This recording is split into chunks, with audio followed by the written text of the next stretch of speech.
Oh boy, where do I begin? If you thought Shin was bad in the first 2 chapters, well, you're in luck because now we get to meet his predecessor, the real Sou Hiyori. I don't think I met a single person who liked this guy, and for those of you who did, more power to you. He was set up to be this mysterious person who may or may not have been revived according to Kai, but the only person who actually recognized him was Alice. But it seemed as though everyone aside from Sarah remembered meeting him at one point, or at least had some sort of interaction with him. Nothing else was known about Sou, aside from the fact that Shin wore the exact same scarf as him, and it wasn't until chapter 3 where we actually get to meet him.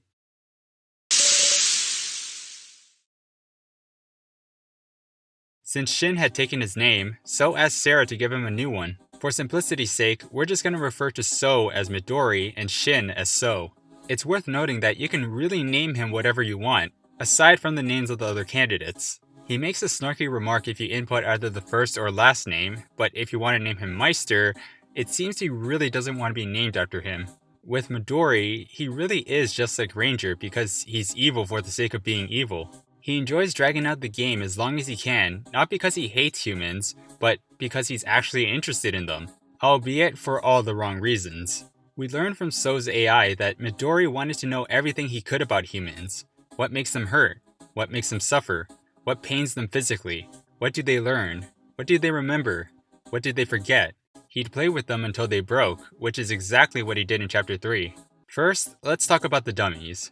Midori had them wrapped around his finger. He instilled despair, but also a desire to live. If they didn't want to die a second time, they must kill their partner, and have them take their place. They were made slaves to not only Midori, but to the partners as well. If they were too far apart, they would die. But if Midori died at any point, they would stop functioning. He really put them in a situation where it would be difficult to establish teamwork, all under the impression that Midori would somehow turn them back into humans. That's why Mai stabbed Kyutaro and Ranmaru betrayed everyone in Sou's route. When it comes to the special information he installed, I'm assuming it's to make the game more interesting. He probably wanted to see how Sarah and the others would use that information, or better yet, have everyone fight amongst each other because each dummy knows something no one else does. Information that could potentially get them out of the death game. During the banquet, it's revealed that Midori gave up his humanity to become a doll. He secretly split up his human body parts with other people, one of them being Mai. Unbeknownst to her, she had Midori's hands this entire time, which was another way for him to divert the focus off of himself, because it would make Mai look really suspicious. She looks down at her hands in just complete and utter terror. Like, this is one of the most frightful CGs in the game, and one of the most what the moments because it comes so out of left field. The hints were there, but it didn't hit me until it was brought back to my attention. The question now is, where did the rest of his body go? Let's not forget that he and Hinako were in communication with each other as well. The Hinako we've been with the whole time turned out to be an entirely different person. Not only that, she was actually a real human, but it didn't seem like she was actively trying to impede Sarah and the others. I guess we're just gonna have to hope and see if their relationship gets explained in the second half. But I think the person who got done dirty the most was Maple. Obstructors are tasked to kill everyone, excluding the human survivors. Maple was ordered to kill Midori, but he installed a love program into her, so she wasn't able to complete her task. Mai even comments on Midori's underhandedness in toying with people's emotions, forcing Maple to feel something she wasn't supposed to. Not only that, he turned Maple into a monster, and attached the AIs of Ranger, Mishima, and Sou, all because he could. Shut the fuck up! Shut the fuck up! You are a piece of shit! Fuck you! But even though I'm dogging on the guy, and trust me, there's a lot more where that came from, I do have to talk about how well he's able to get into people's heads because that's really the crux of his character, which admittedly is done quite well.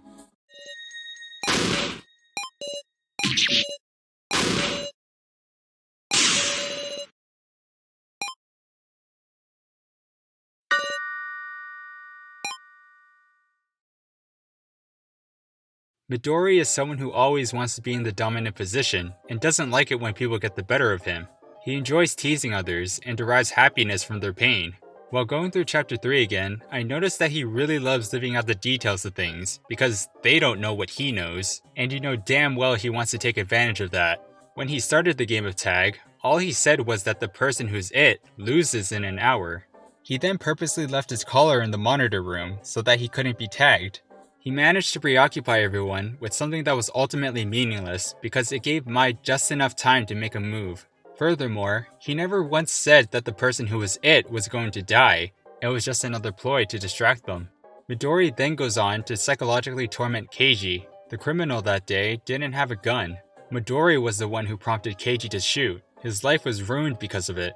He attacks Midori in a fit of rage, only to be trapped in his coffin. One thing to note is that this was a graveyard for broken dolls, and since Midori was the master of this floor, it's safe to assume that this is where he conducted the experiments on the dolls that simulated actual humans. He was also able to plant a doll of Keiichi's role model to distract him. This caused discourse in the group, Sarah in particular, which is exactly what he wanted. He forced Sarah to sign the consent form because she thought it would save Keiji, but it was too late. The coffin had already been sealed. Midori only said that he'd tell them a way to save him, but everyone assumed that he'd immediately be freed. It was a perfect storm of events. Knowing that he wouldn't be trusted, everything he says will be taken with a grain of salt. Granted, they're still cautious, but in general he's made out to be someone who can't be trusted. Not only that, with how ominous the consent form was worded, there was no way anyone would sign it, meaning they'd run out of time trying to figure out another solution. When Sarah was finally pushed to her breaking point, Midori had won because he effectively killed off Keiji and also got Sarah under his control. Speaking of which, I think it's a good time to talk about Sarah and Midori. Sarah's the one he's interested in the most because of how heartless she was in the simulations. She was someone who relied on her instincts alone, doing whatever means necessary to survive. She used the death of others to her advantage. Her charisma was felt by everyone, despite how fake it was. Sarah had no intention of self-sacrifice. Midori wanted Sarah to go back to the way she was, but she didn't because Joe was in the picture this time. He tells Sarah the real reason why some people were brought in as pairs. The death game required everyone to have an equal chance of winning. To some, it was to their benefit. To others, it was a handicap. For Sarah, it was certainly the latter. He wanted to get into her head, to make her go so far into despair in hopes of awakening the quote-unquote real Sarah. If you've noticed, a lot of the make or break decisions are directed at Sarah. You can give the color back to me, or have everyone kill each other. Take your pick, Miss Sarah. Answer my request and save Keiji, or stick to your intentions and kill Keiji. Anzu could have been brought back to life, but your wish caused her to die. It wasn't just Sarah and Keiji, however, but the rest of the candidates as well. The Sou AI mentions that Midori was interested in manipulating memory, meaning he had some part in tampering with everyone's memory of him. However, he did want everyone to remember them, which is why some of the rooms represented a piece of their past. We learned that he was somehow able to put himself into people's memories.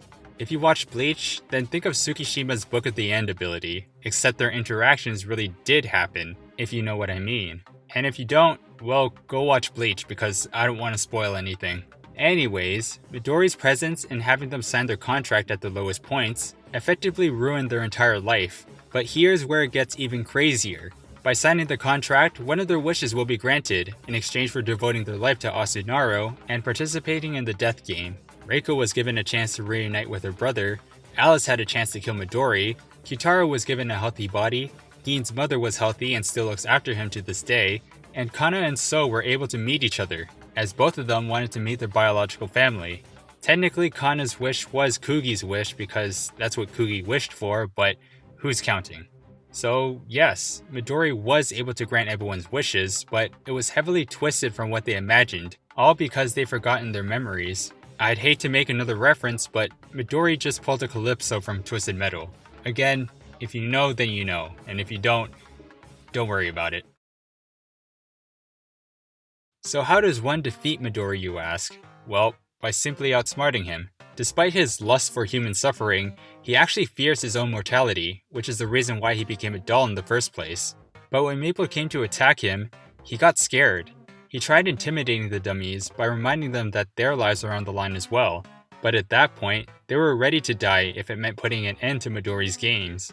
A similar thing happened just before the banquet started, because he and Hinako swapped coffins. He also started to panic when Sarah asked him to grant her wish at the very last second. You can tell that he's really on his last legs when he found out that Keiji wasn't in the coffin. He gave Sarah a choice.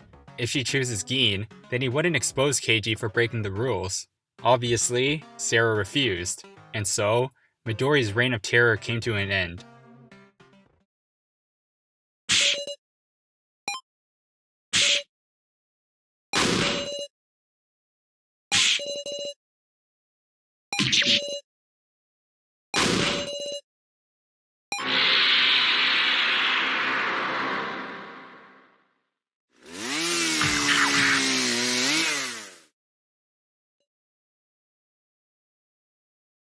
In true Nankidai fashion, there are still some questions regarding his character. Who actually is he? What's his relationship with Hinako? And what sort of connections does he have with Asunaru? Hopefully we'll get some answers soon. On the bright side, he has one of the most fire themes in the game, so I guess he has that going for him. But anyways, if you enjoyed this video, make sure to leave a like and a comment down below on what you thought, and tell me if I missed anything. If you enjoy my content and want to see more, consider subscribing to my channel as well. With that, I'll see you all in the next video.